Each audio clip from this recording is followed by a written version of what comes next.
Hi, I'm Hillary Hess, and you're listening to Helping of Happiness. Here at Helping of Happiness, we help mamas to get a little bit more joy in their family life, and we help out with family recipes, family travel, home hacks, and with advice that we get from guests that are on this podcast. And I am so excited for you guys to listen to today's guest. We've got Whitney Archibald from the Family Lab.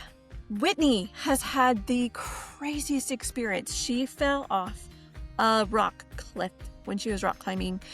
Has had the most excruciating recovery, but it's so inspiring. And I mean, it's just awesome. Can't wait for you to listen. We are so lucky today that we have my good friend, Whitney Archibald, on the podcast. Yay! From the I'm Family happy to Lab. be here. Yeah. Okay, Whitney, before we get into your story, which I cannot wait to get into, let's talk about just a little bit about you and what you do. You've been on the podcast, but it's been years, really, I Yeah. think, since you've been on. And so I'm really excited that we can update everybody at what you're doing and tell your awesome story. So tell us about you and what you're doing right now. Yeah. So I'm Whitney Archibald. I'm a mother of 5 children. Now, as of yesterday, their ages 10 to 20. We have a 20-year-old in the house. Oh, that's a big So, milestone. yeah, not in the house, in Cambodia, really far away, but he's on a mission. Anyway, so yeah, I've been raising my kids. When my youngest went to preschool, I decided I needed to start writing again. I was a writer, magazine editor before kids, and so I started a blog about parenting, and it was called How She Moms, turned into a podcast, and recently, as of like 2 years ago or so, I rebranded to the Family Lab because basically my podcast is about how family life is all an experiment, and we are just throwing things at the wall, trying to see what sticks.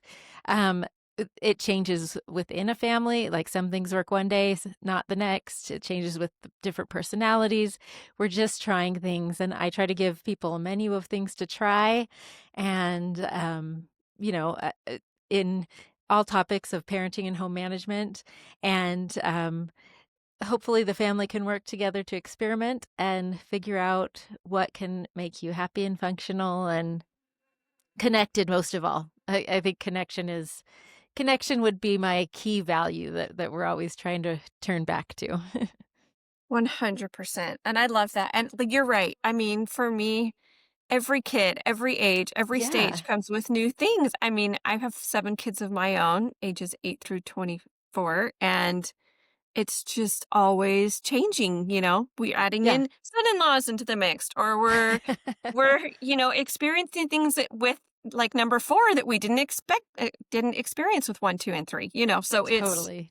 it's just Totally. always different personalities and different opportunities and times of life. So Well, I and it's love so that you picked that. liberating to know that there's not one answer or no one expert Yes, because what solution. if you don't fit that mold, Yeah. right? Then you feel horrible, and that every mama's different and every family's different, so it's Totally. gonna look different for everybody. Totally. Yep. Okay, I love that. Okay, let's get to the meat of this, which is crazy. You were in a horrific rock climbing accident, and we just need to hear this story because for me, it's amazing you even survived and that you can be doing all these things in your life after this happened. So I'm ready with Yes. ears to hear this story from your mouth and not just from some other source. So it was the summer of 2023 in July, and I was just in Utah. I'm in Colorado, but I was visiting Utah. I took my nieces and nephews and one of my sons on a rock climbing trip that morning, and it was a gorgeous morning. I was so excited. I had just done another one with a different set of nieces and nephews the day before. We had a great time, so I took them to the same place. My son and I set up, and then one of the routes I just didn't think it looked safe because I'm actually like really a safe climber. In fact, I always like prided myself on that. Like people would say, "Oh, isn't that so dangerous?" I'm like, "Not the way I climb. It's not dangerous." And and because I do all the double checks and the checks and do it with a partner and we check each other. But I didn't like the way the rope was hanging. It was scraping on a rock. I was like, "Yeah, it's not safe." So I climb up. Um, and then move it over to another set of anchors. And, we're just sport climbing off some anchors. So I get it all set up, get ready to rappel down. And I realize I haven't brought up my rappelling device, and that's what you use to lower yourself down. And so I've already set my partner. We've done the checks, everything checked out. And I was like, okay, now you can go, on the other rope and belay my nephew, and I'll just let myself down.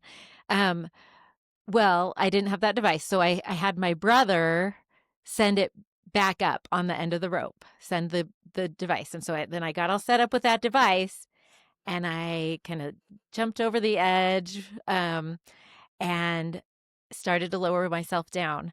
Well, because I had already done my checks, and I had already made sure that both ropes were lowered down. In my mind, I had already checked that box, but I hadn't done it that second time. And my partner was occupied. I was using my brother as my partner, but anyway, I didn't do the checks that I always do. And that's all it takes is one mistake and one time. So I and I could see the rope going over the edge. There was enough rope down that I could see it going down. So it didn't occur to me that I hadn't lowered it all the way down. Anyway, so I get down, and, there's enough rope that I can get over the edge. And then I start lowering, and just nothing. It was so fast. And I just drop to the ground on my back, 30 feet. Oh, Yeah. Yeah. So it was crazy. And it wasn't one of those, like, everything was in slow motion. It happened fast. I was just like up there and then on my back. wham. Yeah. Oh my gosh. Yeah. And so, the first thing I do is, of course, like, check to see, can I move my fingers and my toes? Am I thinking clearly? Is And my you're head conscious, which okay? is I'm totally amazing. conscious. I'm looking up, obviously.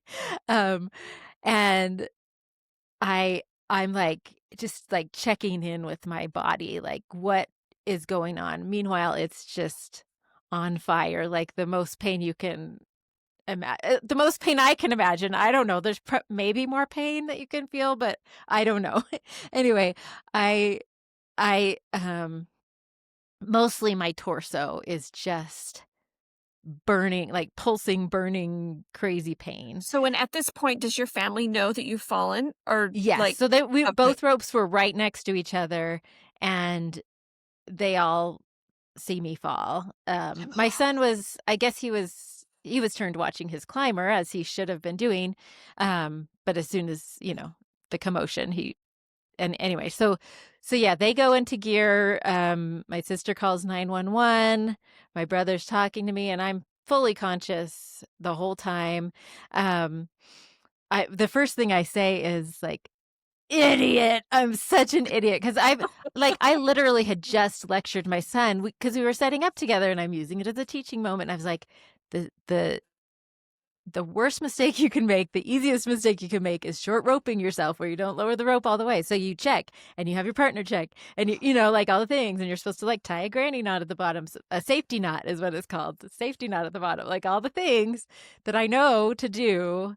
mm, And I had which just makes it lectured even him. worse when you I knew know. better. I know. Oh, it's I just I stab to the felt heart. so Poor. stupid, but that's what accidents are, like, right? Like, Yeah, I wasn't being careless, it just happened. it So just happens. I was beating myself up, like, oh my gosh, how could you do this? And in fact, I had also been judgmental of other people who have taken a fall like mine. Like, oh, how could they do that? Don't they know to do the check? So that, like, so pride is a bad thing. Anyway, so yeah, so I just felt so stupid, but I actually had a very spiritual experience at the bottom of that cliff, and I felt reassurance right away after I was feeling so much shame. Like, you're human, you make mistakes, and, Mm. like, yeah, like, every question that would come up, and the one immediately after that, after dealing with that, like, I can't believe I'm such an idiot, was like, am I okay? Like, am I going to live? Right. Like Right. people die from this all the time. In fact, 2 weeks later, a woman with a bunch of children died in that same canyon. Like, I can't even think about it. So, and that was another thing. I immediately knew I was not going to die, and I just had a spiritual confirmation of that. I felt like I was having a one-on-one conversation with God, and I just knew, like, that was just a gift that he gave me. I think that I just knew I was going to be okay. So I didn't have to worry about that. I had to just worry about, like, triage, like figure out what to do and Oh, what was totally. going on, and but I just knew, and I that was a great blessing and a great gift. So then I just kind of went to, like, I had to take care of some logistics, like I had some interviews to cancel and stuff like that. Anyway, it was Because you ridiculous. didn't I'm like, expect to be, yeah. like, at the bottom of the canyon with all these Right. injuries. Right, Oh, yeah. all the So, like, decision I'm telling my life. sister, "Oh, I have, like, an interview with somebody on the BYU campus in an hour. Can you cancel that?" Anyway, Oh my but gosh. yeah, the whole time I'm just kind of having these existential thoughts, like, I need to be here for my kids. I need to be here. What are the implications of this? Like, w- where am I after all this? Am I paralyzed? Am I, Right. what? Anyway, so meanwhile, the I'm looking up at the sky. I can see, like, dragonflies flitting around up there. Like, I remember that vividly. Like, and I can hear people moving around. My son goes up and, like, takes down the other ropes and Now, is takes this care your of oldest business. son? So he would Um, have been 18, or which one? no, it's my second son. So he was, like, 15 at the time, I guess. Okay, so pretty young Yeah. to be, like, Yeah. having this experience with your mom. Yeah. That's Yeah, so he's like, he first of all, he gathered all the kids kind of far away from me so Mhm. that they were, like, So he was, like, and really using his head. That's pretty he amazing in that was, yeah. situation. Yeah. Yeah, it was amazing, and my brother and sister were there, and so they were taking care of me, and he was kinda taking care of the kids. My brother even, like, had to lie down for a minute, like, next to me, so he was, because, like, I had a really terrible compound fracture of my wrist, and the bone was sticking out and all that stuff, so he was, like, feeling faint, so he's That like, would be me. I would be passed out. You would be there conscious, and I would be, like, on the ground with you, totally Well, and they passed kept out. asking me about my wrist, like, does your wrist hurt?" And I'm like, "What are you guys talking about?" I could not feel that You were wrist so at in all. shock, and Well, everything else hurt so much worse. yeah, that's what it was. It was just like the pain was so centered. So what happened, what we found out later is that I broke my pelvis in 3 places. And then my sacrum just snapped off and kind of shattered like a plate. Oh my And gosh. then I had 3 burst fractures in my 3 vertebrae, basically burst upon impact. Um, and my sternum and ribs, which I never even felt in the hospital because everything else was so intense. Everything else hurts so Like, bad. and by the time I was out of the hospital, my ribs were healed, whatever. So that's, like, minor, and then the wrist. So those are, and then also the hardest part at that point was that I couldn't breathe. I mean, obviously the wind was knocked out of me at the impact, but Right. I also just couldn't take a deep breath, and that's scary. That's a Oh, panicky yeah. That's feeling. really scary. And it turns out there was just, like, tons of fluid. I used to know the measurement, but I don't remember how much fluid they drained. But, like, the second day, they realized that there was tons of accumulation of fluid, and so they drained that, and then I could finally breathe deeply and stuff. So that was all that was going on physically. And then we just, the ambulance came really quick. They came up they parked the ambulance most of the way up the trail, and then they took an ATV to me, and that luckily I was in a place where that was easy access. Oh, what a Um, blessing. I know. So they were able to put me on a bodyboard, cut off my harness, all the things. They tried to slip it off me. I'm like, cut it. Like, get that, like, do not move me. It hurt so bad. And I was like, it's nice of you to worry about that, but cut the dang thing off. And they get me on the backboard and put me on the back of an SU of the ATV. Like they're just kind of holding me there, That I getting mean, me to I the can imagine that ambulance. ATV ride down was It probably was really so bad. painful. Yeah, Oh my gosh, it all was the short bouncing. though. But then they couldn't give me any drugs because my blood pressure was so low, and so Mm. the ambulance ride itself was really painful as well. But honestly, yeah, the pain was awful, but I was also just feeling this like outpouring of love from the paramedics, from God, whom I was like still I had this like one-to-one connection like the whole time I was like having a conversation, and I just felt like pure love and care, and but going both ways, both for the people caring for me and for me to them. Like it was like a very amazing experience actually. And then the experience got really crazy when they did give me the drugs, and I could see like all these geometric things, and they were So, like like, it was like seriously hallucinate. yeah, serious. Yeah, Because I they can would have to give you some really strong stuff with all of yeah. those injections. Yeah, I don't 'Cause even know what I it was, but imagine yeah. they don't want your body to be more stressed out than it is, and they'd have to make you relax and everything else, right? Yeah, Oh, and then I had 3 surgeries in 3 days. Yeah, first my pelvis, they put 2 big long screws through just crossways through my pelvis, and then they fused some vertebrae together, left some to heal. And then oh, actually, maybe the wrist must have been first. The wrist was first because it because was the bone was the sticking bone was out. sticking out. The wrist was first. So, yeah, then the pelvis, then the back. So, and my husband wasn't in town. He was in Colorado, so he gets this horrific Which is also crazy message. because your husband's a surgeon, right? So Yeah, and he was he's in like, surgery, so he didn't, yeah, like get it right away. And anyway, it was just crazy. And my sister sends him a picture. Oh, which is one thing I didn't mention. Like the whole miracle of the whole, one of the biggest miracles of the whole thing is that obviously my head hit the ground, but I did not feel even a headache, or I didn't have any bumps or bruises or scrapes on my head. I had scrapes, all over everywhere else, along with all the fractures. well, But I can't even imagine your bruising. Your bruising must have been crazy yeah, yeah. from that. Yeah, well, I don't know what the back looked like, but I could tell what my arms and my wrists looked like and stuff like that. And then, but when we looked at the picture afterwards, you can see rocks everywhere, like around my head, but not right where I fell, Thank which was goodness. such a miracle. I feel like I was like almost guided down, um, just really protected. Like it's really a miracle that I'm here. Because if I would have hit one of those rocks with my head, Oh, yeah, there's no coming back yeah, from that. Yeah. yeah, yeah. So no brain injury, which was just so miraculous.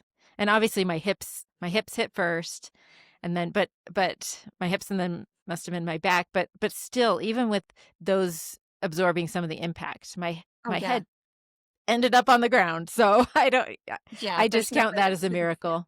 Yeah. mhm. Yeah.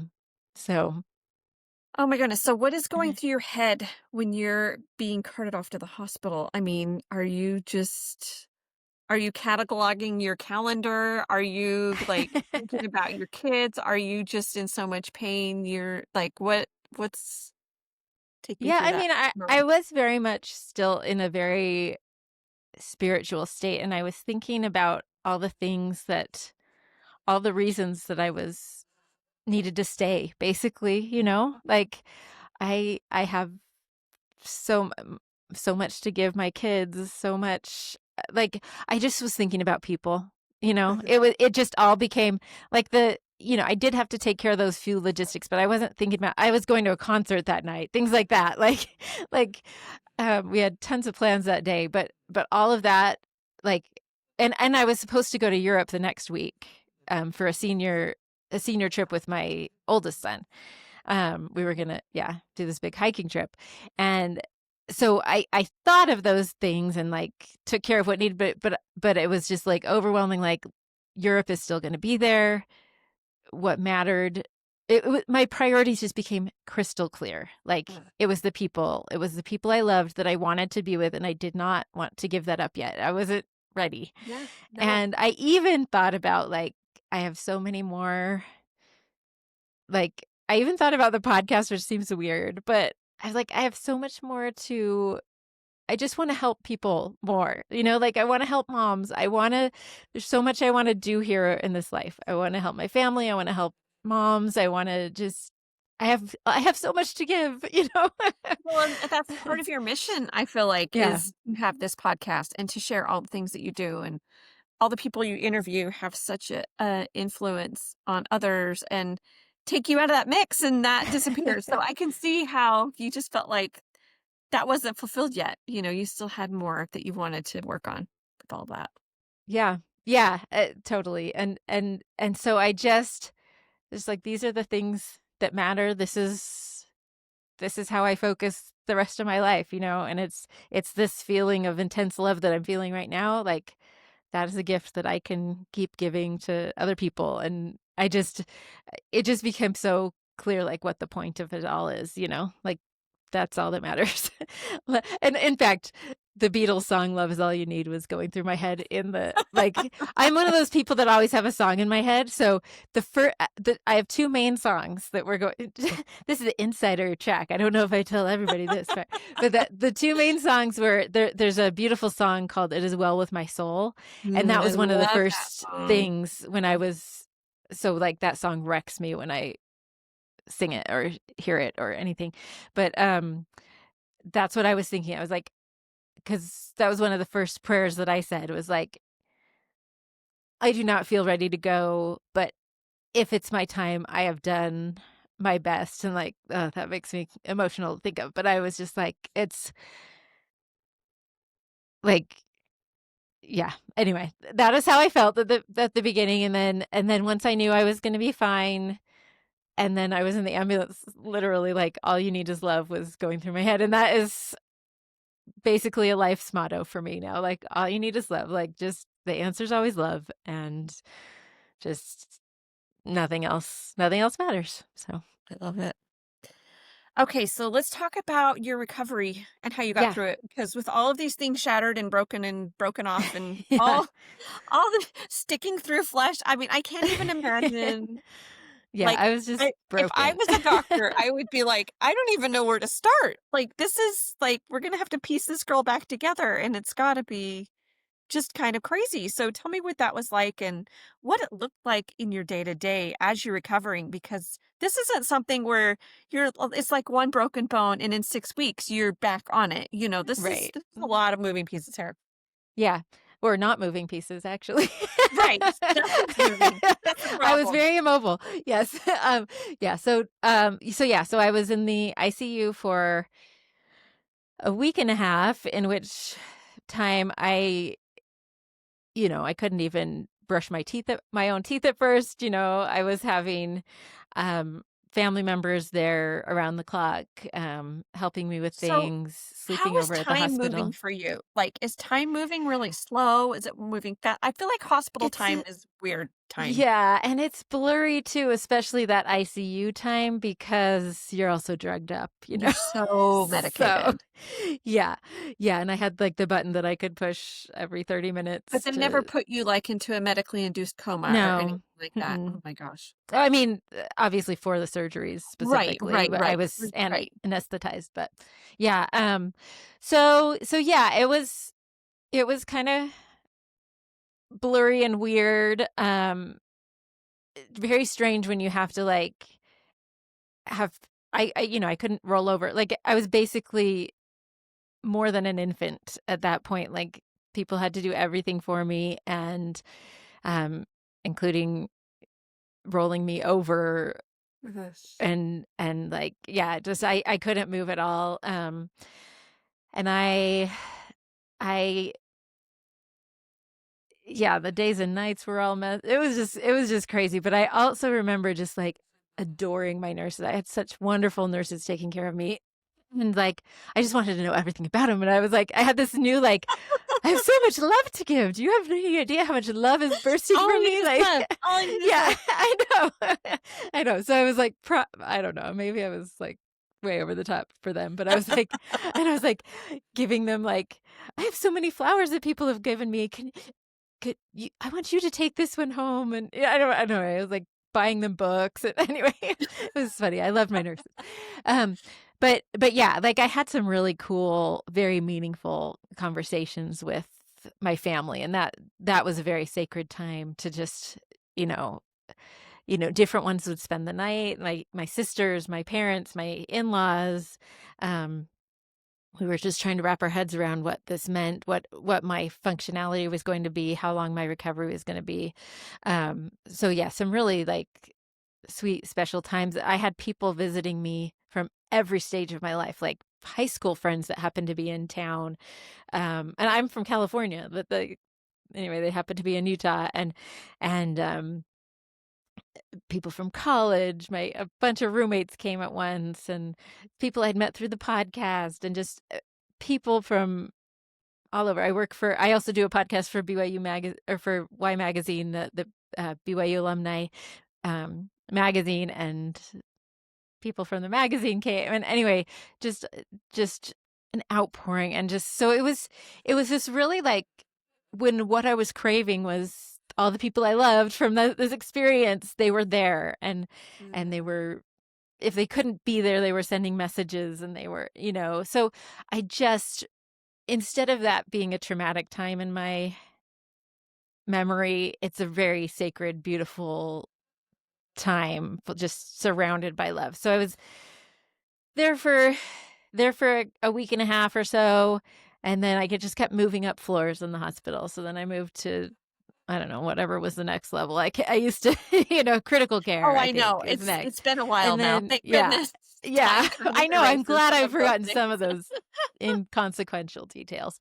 And then eventually I got up to a recovery floor where they started the physical therapy, and that's when the work began. And like, oh, that first time that I had to sit up by myself for like 2 seconds, and it was so excruciating, and I couldn't imagine that I would ever actually be able to sit up again, like it was crazy. And then, getting my skills back, like being able to, I had my one good arm that I could use to like reach over, grab the bar, and then slowly roll myself to the side, and then roll myself to the other side. It was like just learning these like basic Oh my movements, and goodness. trying to, yeah, lift my legs. My legs were, nothing was broken on my legs, but they were attached to a very broken hip. So like, I was doing ankle rotation, just started with the little things, and that was hard work. Just every little thing was like, oh, and the first time I went outside, that was amazing in a wheelchair, and yeah, just all these baby steps, um, but without the steps part, I guess. It's not the actual stepping. Without the actual steps. It's actually funny I didn't realize how many like plays on words there are about like hitting the ground running. I'm like, but that hits on two like the hitting the ground part, and the running does not apply. But anyway, like all these little like idioms that we use, a lot of them had to do directly with like walking or running or anyway, it was so, but we just kept it light. And we, the whole time I was like so eager to tell my story and show my picture to like the new specialists that would come in. I'm like, look, it's a miracle I'm alive. So I wasn't feeling like, oh, my life's so hard, how can I do that? Because I was just so overcome by the miracle that had just happened, like that I was there, I was alive. I didn't even mention my kids were still in town, so they were visiting. They stayed in town for 3 weeks. We were going to go home the next day, but they stayed in town. There was 3 weeks before school started, so they stayed in town. My sisters took them all over the place and gave them a good time, and let them have lots of cousin time, and they stayed at my parents', and so they were well taken care of. But they would come to visit every day. So I loved that time with them. We had a really, really special family. Like meeting where we all talked about our feelings of what, how they were dealing with, because I was very worried about how they were dealing Oh, with it I'm too. sure. Yeah, that's a big deal to all of a sudden have your mom so hurt and Yeah. so just not in your daily life that much. I mean, whew, Yeah. Yeah. that's a lot. It was crazy. So yeah, we had a really good conversation about that, and like about plans for when they went home and started school and stuff. And so luckily I have incredible family support. And so we quickly hatched a plan that my in-laws would go. They live only 20 minutes away, um, Okay, so they're in Colorado. in They're bringing it. Colorado. Okay. Yeah. So they just held down the fort while my husband continued to work. He was able to catch a flight. I guess I didn't say that part. He was able to catch a flight the next day. So he came right as I was about to go in for my back I don't know, for one of my surgeries. Um and so he was able to be there for a little while, and then he went back. The kids came back, um yeah, 3 weeks later. Anyway, but my in-laws just kept things running. They did all the meals. They took them to and from school. They just really stepped in, and so eventually I was able to go to a rehab floor, the top floor. I made my Yay! way up, and and then I was able to be released to my parents' home in Utah. So I stayed there for 2 more months. Yeah, because it was mid-October when I came home. It's all That's a kind of long kind time of a to be blur. away from Yeah. home. That's a really Yeah, long and a time. long time for my in-laws to be holding down the fort. Yeah, They'd just and your stay until kids my to be husband with got home from you. work, and yeah, Yeah. that was a lot. So I am, yeah, so grateful for them, and it was amazing. And so then while I'm at my parents' house, I just am, trying to figure out how to I got to the point where I could get myself into my wheelchair, just like all those baby steps. Like, I had all these board, moving board, sliding boards, and bolsters, because I still couldn't use my hand. That was part of the problem. Like, it was hard to maneuver myself around when I still couldn't With use my just one arm. hand. Right. Yeah. Yeah. So I could use my elbow. So we had little bolsters so I could use my elbow, and just all these things. Like, my parents gave me their master bedroom, and I stayed there, and they moved upstairs, and I could get around in a wheelchair. Meanwhile, podcasting was actually kind of my lifeline, because I could still kind of do some stuff. And so I even did one interview in the hospital, from a hospital bed. Oh my goodness. Which is crazy. It was Wow. somebody I had been trying to track down, and I had this appointment. I was like, I'm never going to get this interview again if I don't do it now. So we just did. I'm like, I'm actually in a hospital bed, but we can still do this.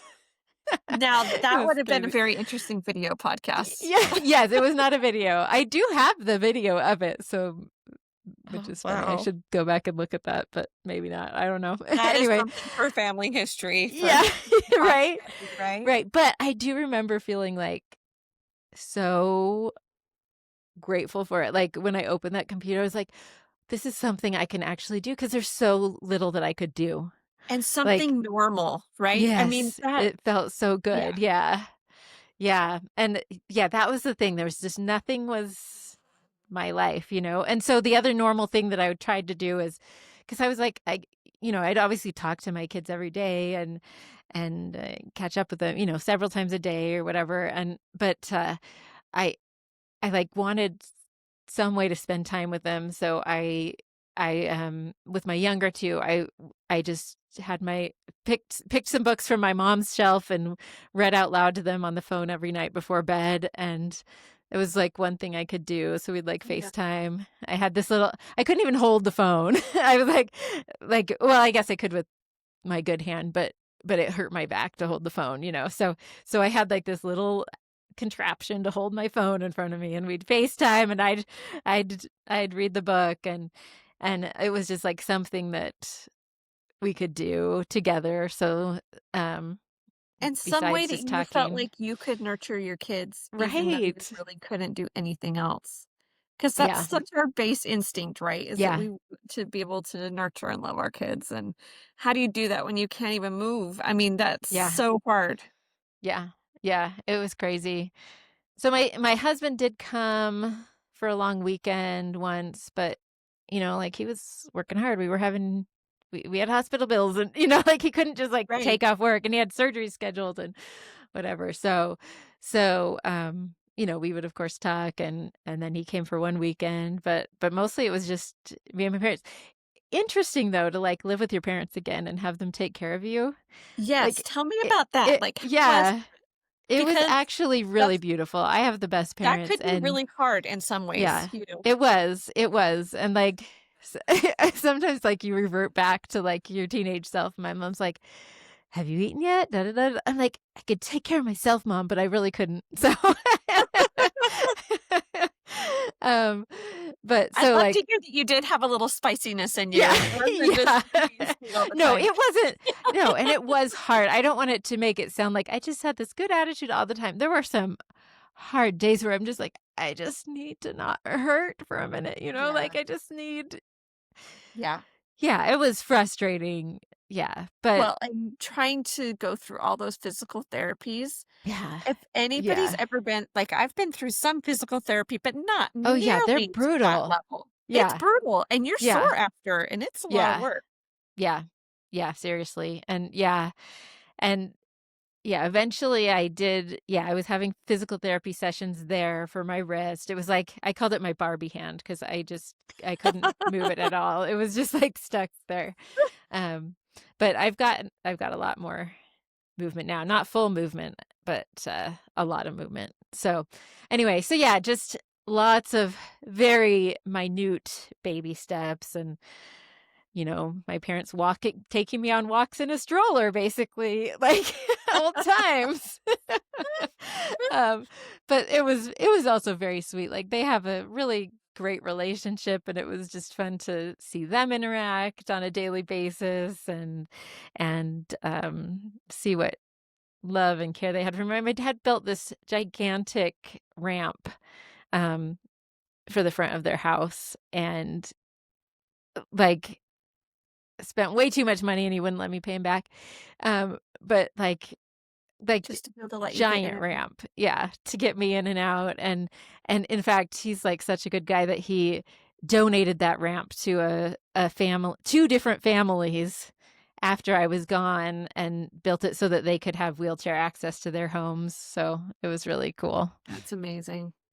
That is so amazing. Okay, so let's see, like, what were some of the most meaningful acts of service that, like, your kids offered to you? Because I'm sure you had to rely on even when you finally got back home, Yes, yes. it wasn't like you were, like, good to go. You were still Yeah. pretty hurt when you got home. I Like, was still in a what were you wheelchair actually, Yeah. yeah. So yeah, my cousin helped me at the airport to get back and and then I got home and I could by then put weight on my left leg. So that was my status. And I was One like leg, yes. so amazed. Like it's amazing how much one leg can do. Like So you could just move is it your right hand that you could move and I your could move left my leg? right hand and my left leg. Okay, So so yeah. you had, like, So a little bit yeah. of a boost then. Okay. Yeah. So that which is amazing because then I could stand up and I Yeah. was like flamingo style. I could stand up and then like use that to pivot. I couldn't get around, but I could pivot and like go take myself to the bathroom again and like Yeah. amazing things like that. Um uh even take a shower by myself, which I mean it's crazy all the things you have to depend on other people for. But so yeah, I get home and I'm still in my wheelchair. I can't get my bedroom's upstairs. So my kids and my husband are like basically carrying me upstairs every night. So I like live on the main floor during the day and then they carry me up in the night and one kid carries the wheelchair and one kid helps my husband get me up there with my one leg. So I'm like It's a good thing you're so yeah. tiny, Whitney. It is. It really is.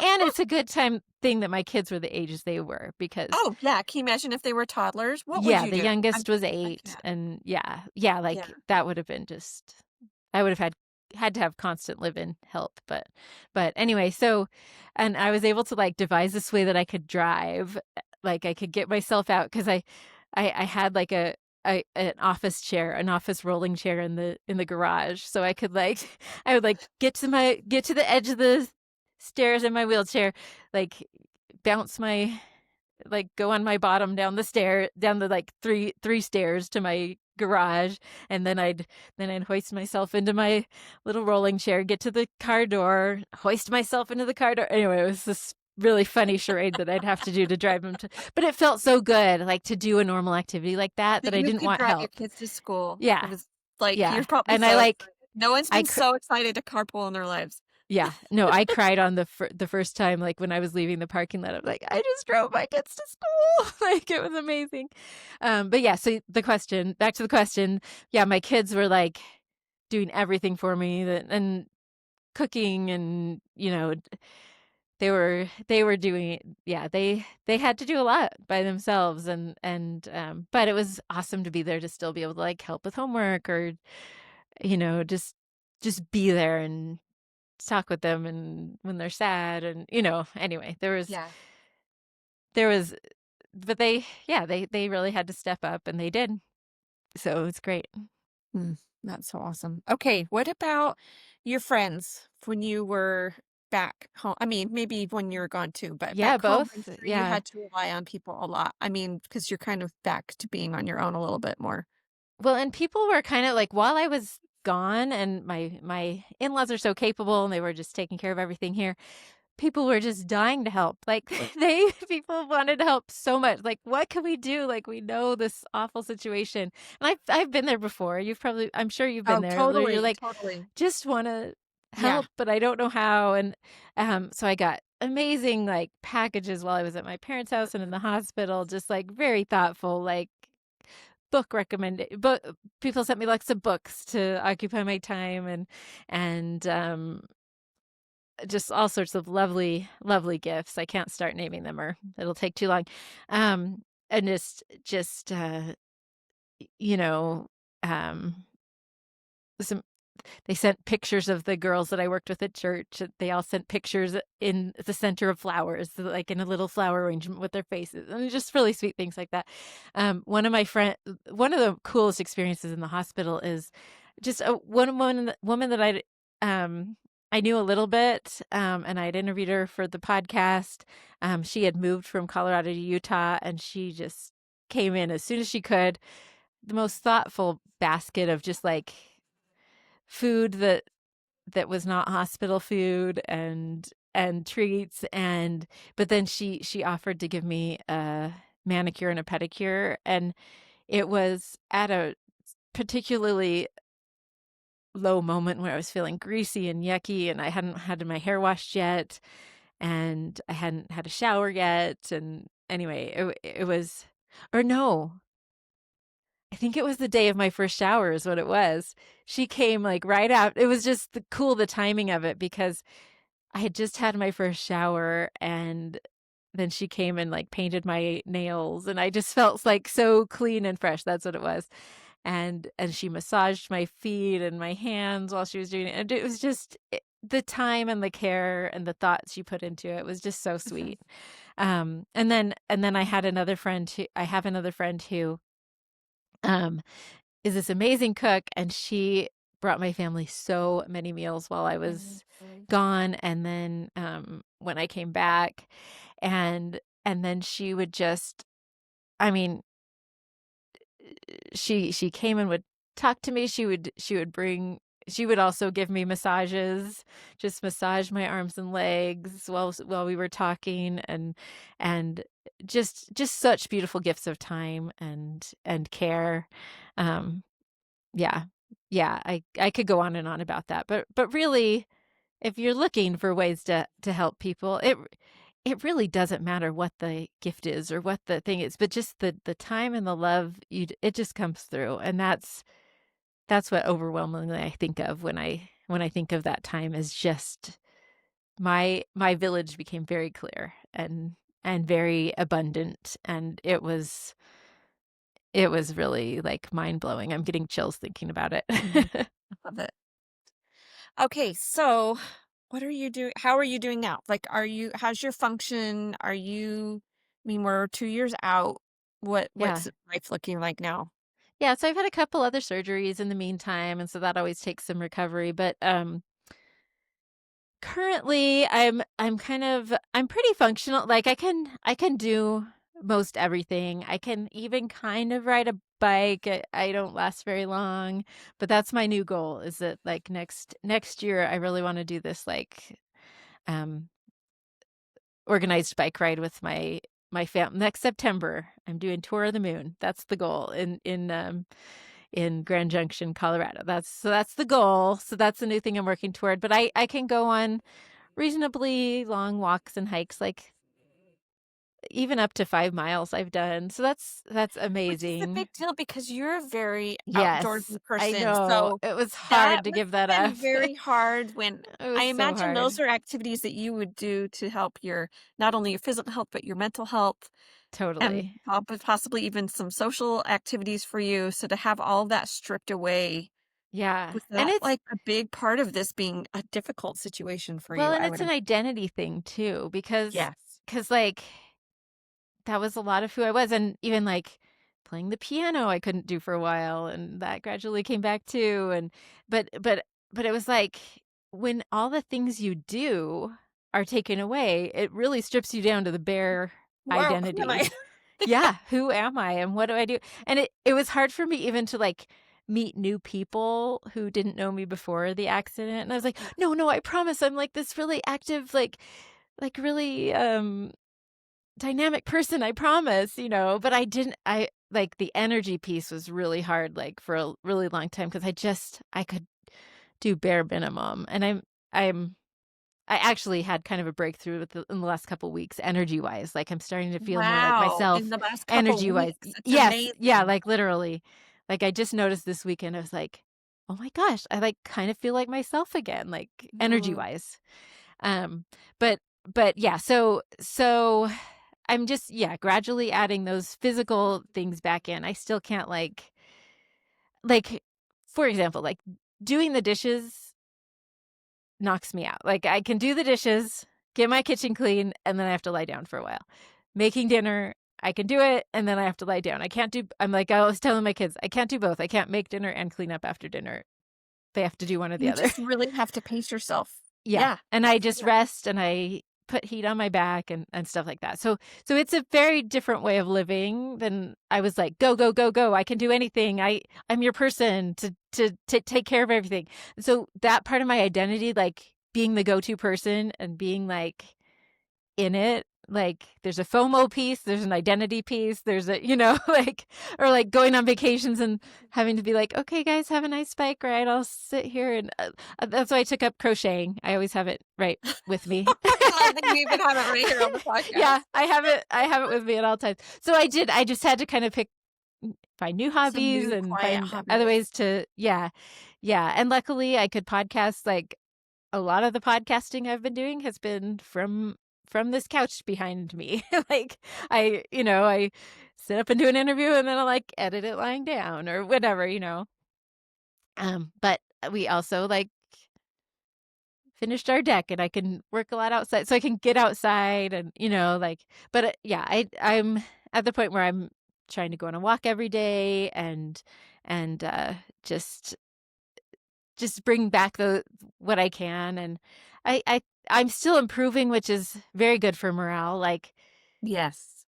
I I just can't even tell you how I feel for the people who have, like, a degenerative Mhm. condition or something like that, where they're not like, that has been really good for just my mental health, is that I'm always seeing improvement, and so that's a great way to stay optimistic, and a great blessing, um but yeah, like, I feel like I start each day at about a 2 on the pain scale and end each day at about a 7, which is considerable. My pain scale is also broadened a lot because I I'm felt much sure more your pain than 7 is probably like yeah. mine would be.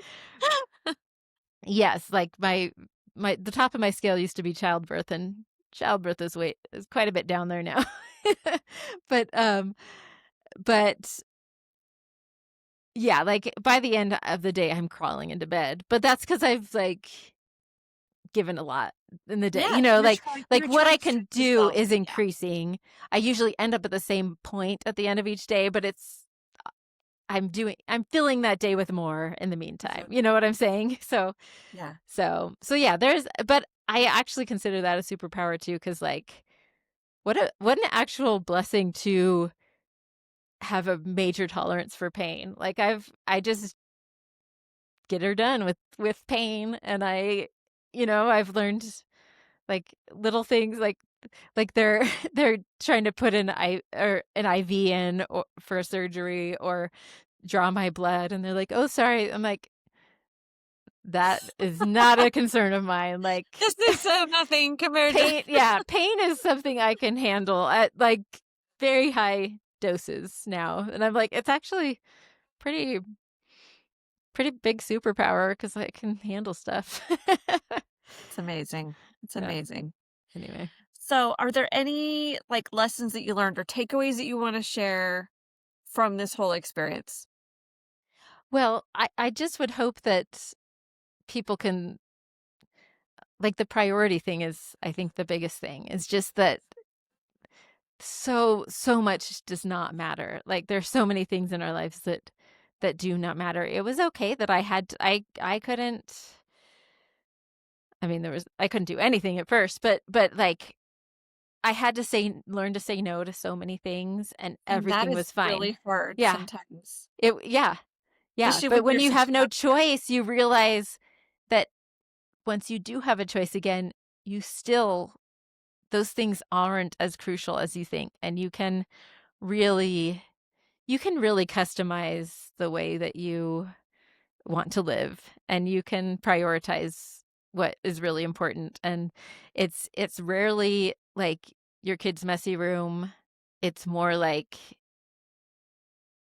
being there when your kids' friends are mean to them, or like it's the spiritual connections, it's the emotional connections that matter, not your kids' grades or your kid, like I don't know if I'm articulating this well, No, but it was I just think what came you're very trying to say clear. is it's like you're picking your battles differently than the way that Yes. you did before. Yeah. And you know that if you spend time doing XYZ, you maybe won't have the energy to read your kids at the end of the Yeah, night. Or, exactly. you just have to be really thoughtful about the energy you're expending and what things you're choosing because you can't do all of it. Yeah. That's kind of what I'm. Absolutely. You said it so much better. That was great. Yeah, that's exactly what it is. And yeah, you can simplify so much. And we all learned that during COVID too. And, you know, but I think that's it's something good I'm to be always reminded. learning, right? Yeah. What Yeah. can I let go of? What can I say no to? What do I really need to say yes to? Yeah. What things are the most important. And it's hard to protect your time like Yeah. that. It It's really it's is. hard when you want to do a lot of things and when you can only choose a few things. Yeah. And then you have like the guilt. Oh, I should do that. And getting rid of that and just saying, okay, but no, this is Yeah. what I Did should I be. love my This is people what well I need to be today? doing. Then great. It was a Yeah. success. And yeah, just changing the barometer of a success to from productivity to connection. Yeah. That's huge. That's huge. Yeah. Yeah. Oh my gosh, Whitney, so much in this. Wow. So many lessons we can learn just from hearing all of your experiences. So, Yeah, learn it from listening to me, not from yes, let me jumping off please a not cliff. experience that. Yeah. Oh Yeah, don't do man, that. Don't do it. let me never fall off a 30-foot cliff and Yeah. have to. Oh my gosh. Yeah, and Wow. luckily most of you will not. Probably none of you will who are But listening. we will all have our own cliffs of our own, Exactly. right? Exactly. And that is another thing. I it was funny in the hospital. People would be like, "I know this doesn't compare at all to what you've been through, but I broke my leg this one time," and they would be like, and then they'd be like apologizing like, "Oh, I'm so sorry I compared my pain to yours. Like, how could I?" I'm like, the comparison doesn't even matter. Like it I was like, I care. Like I care about your broken leg. I care about whatever you're going through. Like we don't have to to compare one thing to another. Like that is how we relate to each other. And that's why people would bring things like that up, because they're like, oh my gosh, I can only imagine, because when I did this, it was so painful, and you're having this compounded by 100 or whatever. My point is that, like, everybody's heart is hard. We will all have hard things, and we don't need to, like, compare. One of my friends was like, oh, I could not sleep.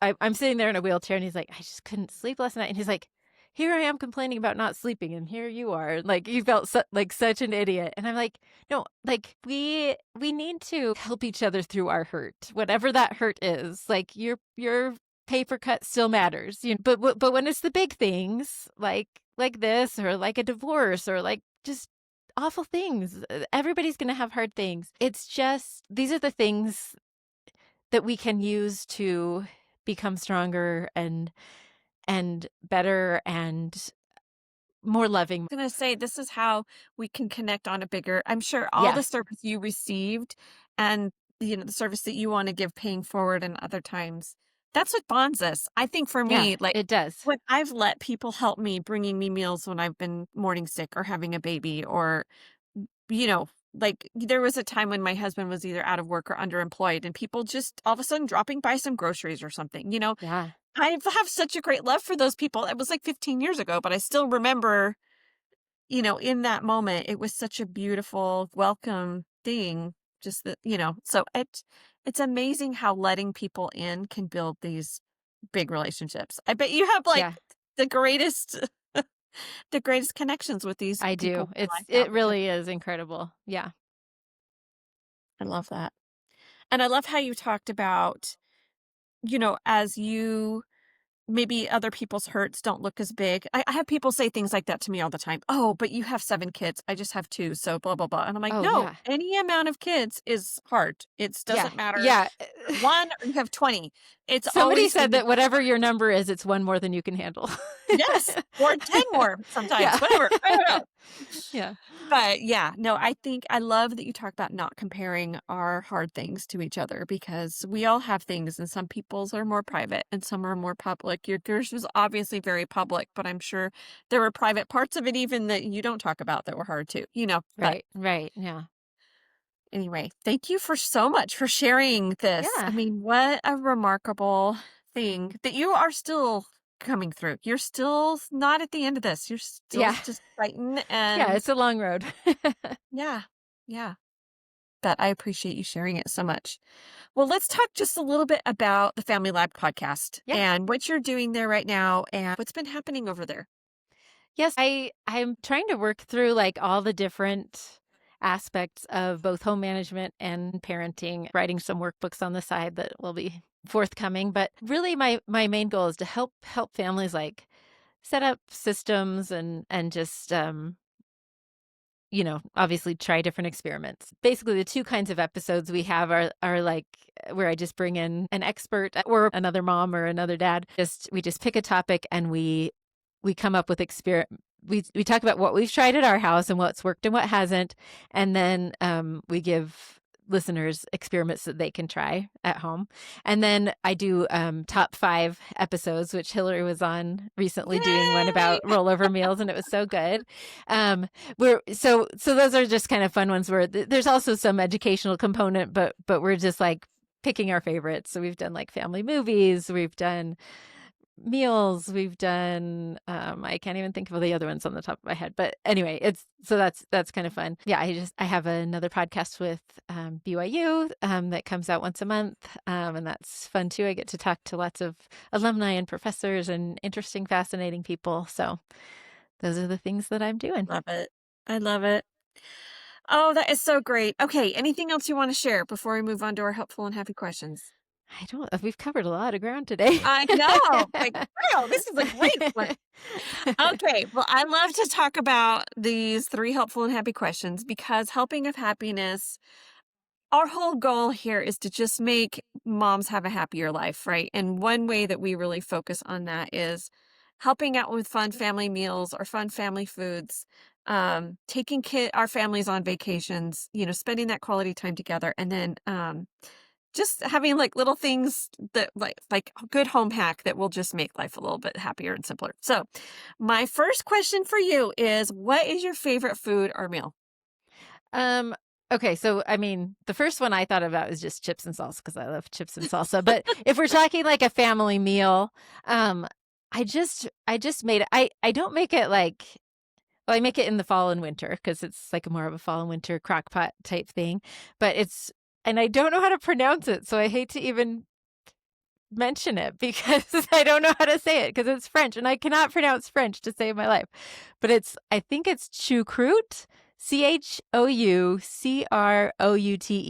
Do you speak French? I don't know. No, Anyway, I wish I did. But then it's where I am not cultured enough to know how to pronounce I that, but I love to oui, make it. bonjour. Yeah. Yeah, yeah. It's basically like a bunch of different renditions of pork. Like there's kielbasa and then like pork roast and ham, and you kind of cut those up and put those in the crock pot, and then you put a whole like I don't know. I just use like maybe a pound probably of sauerkraut. Just put the sauerkraut in there, Okay. and you put like an onion, and you like poke cloves in it, and then you stick that in there to like for some aromatics in there. A bunch of garlic, whole cloves of garlic, and cut up Granny Smith apple and potatoes, and you just throw those This all is in like there. blowing my mind, all of these ingredients I that I want know it to sounds put crazy, together. and even this time leveled up and really followed the recipe, and I bought juniper berries and added those in because you're supposed to. I've been supposed to be doing that Okay. all along, but I did never do that until this time. It was so good. Anyway, you put all that in and then it just cooks and it's easy. And it's so delicious. So Amazing. that's So do that's you one of them. serve it like as a soup or do you serve it as like what is your Um, consistency of this? it's kind of it. Oh yeah, and you put like some chicken broth in there. Uh, Uh-huh. and then yeah, it's kind of soupy, but it's like you don't really eat the broth. You just kind of eat the things out of the broth. Okay, so it's like you scoop it out of Yeah, the yeah, borscht. you scoop it. Yeah, Okay. yeah, yeah. But Very fun. it's really tasty, and I don't know. I don't know that it's my favorite, but it's one that we just had it's always a good hit. And the garlic is the weird thing because it's like stews in there so much that it loses a lot of its pungency, and it's just like this buttery soft. It's like a Mhm, roasted garlic kind of mhm. thing, but it Oh has all yeah. those flavors. It's really good. And I just like I don't know, I use a different recipe every time. They're all pretty much the same. I just look it up online. I mean, now I just make it from memory, but yeah. Oh, that's so fun. Oh, I love Yeah. that. That is a Yeah, totally it's different one. I've tasty. never even heard of that. We're gonna have to try it. Yeah. Yeah, sometimes it's called I'd have to say the name again. I don't know, choucroute, however you say it. Garni Okay. is like Awesome. sometimes that's what the recipe calls it, but yeah, Love I it. think the garni is obviously the herbs and the Okay. juniper Ooh, berries and the the cloves, juniper and berries. I know I Love felt it. so fancy when I threw those in there. We have so much juniper around here. I could probably just go and Yeah, pick more pick all the of those. juniper Yeah. berries. Even better, a Do a little forager. scavenger hunt. Yeah. Yeah. Okay, let's talk about travel. Do you have a favorite trip or a dream trip? I imagine you still didn't do your Europe trip that you'd planned. No, so my husband and son ended up they had to use the points by that next January from our canceled trip, or not, whatever, the credits. And so they went on a biking trip to Mallorca. Um, Oh, wow. so I had to miss that first senior trip. But then now we've had the opportunity to have another son entering his senior year. So we do it before they turn to a senior because that year after is nuts, as you know. Yeah. Yeah. So we just went to Norway and it was amazing. I can't even Oh believe that we my went there. goodness. It was a dream. It was a magical place. I So love that you had the energy to make it. That's so awesome. yes, Did yes, you it have to take a was. lot of breaks or were you pretty good? I was able to do quite a bit of hiking. I did have to take it easy. Like we definitely didn't do it the way we would have done it before the accident. But even on my birthday, this is so magical. It was my birthday, and we were up in the Lofoten. I'll probably pronounce this bad too. Lofoten Islands in the north in the Arctic Circle, and they're just like if you could invent a world this is like the biggest imaginary world you could invent, because there's like everywhere you look there's like 12 waterfalls, and they're emptying Oh my into goodness. directly into the ocean from these sheer cliffs, and you're going from island to island on this big long road, and there's these bright red fishing cottages and fish hanging out to dry.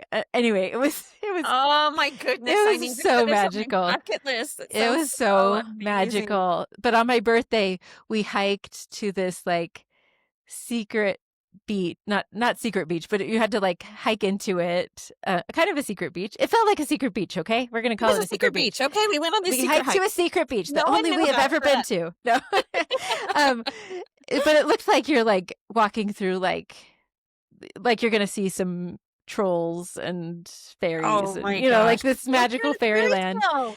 And then we get to this this beach, and it's midnight, and it's bright as it's daylight, Because it's because summertime, yeah, right? yeah, yeah, and the sun never sets. Like when we looked at our app, it said, uh, to show the weather app, to show when the sun sets, it said in more than 7 days is the sunset. so so it was a really cool experience to just hike into a beach and just be there on my birthday. Anyway, That's yeah, it was a awesome. magical trip. Everything about it. We went through fjord country. We stayed in Bergen for a while, but the Lofoten Islands were a major highlight. That's so amazing. And we Oh, stayed in one of those fishing huts, and oh, it I was love when so you could cool. stay in a place like that. Yeah, That's so cool. yeah. When we went to Paris, we spent one night in Beauvais, which is just outside of Paris, because we actually it was like a kind of a mistake because it Oh. was listed as a Paris airport, but it was really an hour away.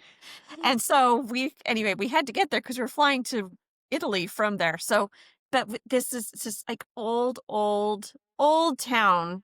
And we got to stay in this Airbnb was built in like the 15th century. Like it was Whoa, that's so so cool. old. And I mean, I wasn't like luxurious, but it was cool. Like my kids had to like climb up to the loft to sleep and do all these different things. It was just That's really, awesome. I don't know, you just look out the window and it looks like you're set back in time, really cool. Yeah. So Yeah. anyway, No, I just love I those can't believe that experiences, somewhere that beautiful exists on this earth. Like, right? it was so amazing. Oh, I've got to go there. That's so Yeah. amazing. Yeah. Okay, so really quick, like totally sidetracking here, but so how do you do your senior trips? Do you just take that one kid and go on this trip, or do you take more than one kid? How do you do it? Yeah. I mean, we've only done it twice, and the first one was a little bit of a, Right, uh, that was definitely yeah, yeah. not But the yeah, that's the plan. plan, is that like the year before they go into their senior year, we take them somewhere. Now, we do not let so those are our trips too. Like, we don't travel a lot. And it's hard for my husband to get away from his practice and all that stuff. So these are our main vacations. Okay. And so we are not leaving it up to chance of our teenagers who have not seen much of the world to choose these places. So we make our We are bucket choosing list. where we're going. Yeah, we make our bucket list, and then they can choose from a short Cool. list. So that's how we do it. And it's the um we've done it in the summer. Like, I guess we could do a fall break or spring break too, but well, I guess we did. No, we've done one winter break, and they left the day after Christmas for their Mallorca trip, and then we did one summer. So it doesn't matter when it is. It Just just that sometime. year of their senior year or before the senior year. That's our plan, because, yeah, after that they're going off to college or missions or Just whatever. busy. They're just moving to the next stage of life, and it's really has been, well, the one that I went on was really good to connect and just like have that time with him, kind of in a more adult role, Mhm. and like really still tailoring the trip to his interests, and just all the time to talk and hike and chat, and it was really It's a such a special unique time. experience. I love that, and one you don't forget. Yeah, for sure. Do you do So, senior yeah, we trips? do senior trips too. I love a good senior trip. So we do it a little different. So, for my daughter who's the oldest, her senior year, my father-in-law passed away, and there were Oh, just a lot of things that were going on in the family at that time, and it just wasn't a good time. And then COVID hit right after her yeah. senior year, and so Oh, our plans were just a little bit thrown off. We did like a family trip where we went to San Francisco because that's one place she wanted to go. And anyway, so that was kind of fun, but it wasn't what I wanted it to be. So Yeah. when she got home from her mission, my son was a senior. And so we, she got home in February. And so the very beginning of March, just a few weeks after she got back, we took both of them and we did a Oh, Europe that's trip. good. That's She'd always awesome. wanted to do Europe study abroad. And I thought, well, this is a chance for her to see if this is something she wants to do, or maybe this will check that box for her. And it really, what determined the trip was the deals that we could find, that we had Oh, found these great. great Yeah. $300 round trip tickets to Paris. And it was like, Sweet. we're going to Paris. And then we just kind of puddle jumped to different countries too when we were there. But so that was really amazing. And we got to do that with both of our kids because we've got 7 kids. So, Yeah. wow, this is going to be a lot of trips to keep Yeah. going. Anyway, Yeah. and so then when my third kid was a senior, we did it in February because our companion passes were expiring at the end of that Oh, month. yeah. And so we had to use our Gotta do it. companion passes and there were all these deals to Costa Rica. And so we Nice. took him and his younger brother who was a freshman or a sophomore at that time. I I can't love remember. them. Like He was like in buddy high senior school. trips. Yeah, Yeah. so he had a buddy. Yeah, Yeah. and that was great, and that was a totally different kind of trip.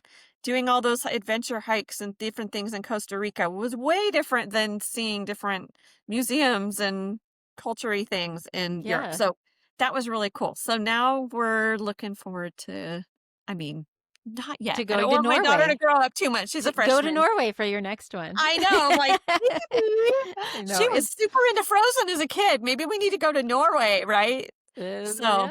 anyway, It's it pretty will be really magical. fun to see what we come up with for her. So, but we love travel. I love to find any deals that we can to go cool places, even if it's my husband and I doing different Well, we things. did stop over in Iceland on the way too, and that is a Oh, crazy, crazy place. We were just there for 24 hours and we used every bit of that, even on no. We got there at 6 a.m. and we just kept on I kept on love it. pushing through, and that is a larger than life place. Like the waterfalls there are like gigantic. They're like, yeah, it's like you've gone to Giantland, and Oh my gosh, it's that is crazy. so on my bucket Yeah, list. yeah. Yes. Oh, I need endless amounts of time and money, and I want to I go know, every. I know, Okay, all right. Last question. I could talk about food or I travel know. all day Sorry. long. Okay, no, it's me. It's Mm. me. Okay, our last one is, do you have a home hack for us? I mean, you're the queen of creativity. I mean, hearing all these different ways that you rig different gadgets to figure things out during your Yeah. recovery and everything else. But what is a good home hack that you have for us? I was thinking about this, and I thought just to play on the theme of connection, I'll just do one that fosters connection rather than just like efficiency or Yeah, I love that. clever hacks. And that is just inspired by my actually freshman in college year where we had a quote wall up on our wall of Good. funny things that people said. And so just last year, maybe 2 years ago, shortly after the accident, I think, I ordered these I should have brought one down, but they're these little quote bubbles that you can write on with a dry erase marker. I just ordered them from Amazon, but I just designated one wall in our upstairs as our quote wall, and we just put some of the funny things that our kids have said from when they were children or that they say now, and we just put it up there, and it's just like I guess a cultural hack because it's just like, remember we love each other and think we're funny, Oh, I that kind love of when you have thing, these inside jokes. Yes, Yes. inside jokes and yeah, just funny little quirks that really capture somebody's the quote from me that's up there is I can't, I have chicken hands because that's what I always say when like I'm cooking and the kids want me to do something or like Yes. do a Yes. password on the a device or something like I can't, I have chicken hands. And so they always anyway, that's my weird, just as a silly example. I So it love doesn't it. have to be like a groundbreaking or funny quip. It can just be like something that you always say. And it's kind of fun to like even the process of figuring out what to put up there. Or the kids will be, oh, remember this one thing, or and Good. or this is what dad always says or what And mom that's always gotta be really says. fun to hear what the kids say about you, like what you say that you probably don't even like the chicken heads. Right. You probably wasn't something that came from you to say N that. Exactly. I guess a hack that kinda goes along with that, because a lot of them are, like, kinda teasing and stuff like that, but, um, I guess the other connection hack is to really, like, embrace those times when the kids are, like, even making fun of you a little bit because it means that they're noticing things about you, like I know, they tease you the most when they love you the most, right? That's what exactly, I it's tell so myself. true. Yeah. Yeah, we didn't even realize it, but the kids the other night were just doing impressions of me and my husband going up and down stairs because 'cause they're like, "This is how dad does it, and this is how I snap apparently when I'm going downstairs. I snap. I don't know why I do that, but and my husband whistles when he goes upstairs. Like, I'm like, "I didn't even notice that about myself. Now I notice that I snap." But That is I just funny. love little things like that. So so yeah, just like embracing and capitalizing on those quirky cultural things. Sometimes we forget to do that when we're just in the Mhm. logistics of life. So quote wall. I love it. I love it. I love the quote wall. I need to do that. I think that would be such a fun thing to do that. That's awesome. And I love that you have the little dry erase things from Amazon. That sounds like something I need to link in the show notes. That sounds very cool. Okay. Well, I love that this has come full circle, that we began with connection and we're ending with connection. And thank you so much, Whitney. So glad that you could be here with us for this episode. Make sure that you sign up for our newsletter so that you get emailed when we have new episodes coming out. And that way you also don't miss our home hacks, travel tips, and our recipes that we have out as well. We're so glad that you are with us. And if you want even more interaction with us, come and see us on Instagram or our other social media platforms, TikTok, Facebook, Pinterest, etc. We're all over the place, YouTube, you name it. Have a great day.